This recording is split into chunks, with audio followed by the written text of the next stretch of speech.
ஸ்ரீ குரவே நமஹ. 2026ஆம் ஆண்டு மிதுன ராசிக்கு எப்படி இருக்க போகிறது?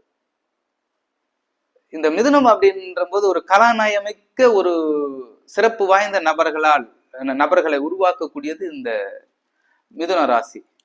அதாவது கலை வித்தகர்கள், நடிகர்கள், நாடக கலைஞர்கள், வித்வான்கள், இவர் எல்லாமே இந்த ராசியிலிருந்து உருவாகி இருக்கிறார்கள். ஏன்னா இந்த ராசியினுடைய தாத்பரியம் அந்த மாதிரி. வித்யாகாரகனாக இருக்கக்கூடிய புதனோட வீடு, ஆட்சி பெற்ற வீடு.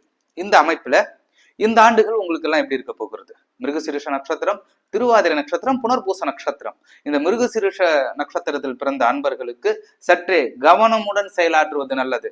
இந்த ஆண்டில் தொடக்கத்தில் உங்களுக்கு சிறு சிறு சிக்கல்கள் வந்தாலும் மார்ச் மாதத்திற்கு பிறகு இந்த ஆண்டு முழுவதும் உங்களுக்கு நன்மையும் மேன்மையும் வந்து அடைய காத்திருக்கிறது. உங்களுடைய எண்ணிய காரியங்கள் எண்ணியபடி நடைபெற இருக்கிறது.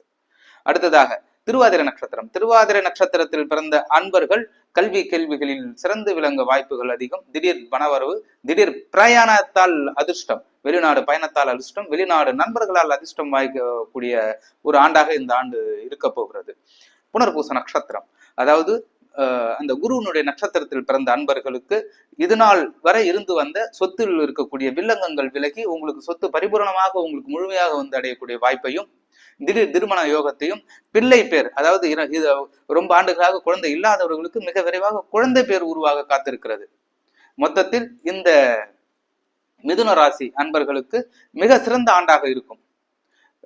இந்த சதவீதம் நம்ம பார்த்தோம் அப்படின்னா 100%த்துல 80% மிகுந்த அதிர்ஷ்டகரமாக ஆண்டாக இருக்க போகிறது. குரு கடாட்ச சித்திரஸ்.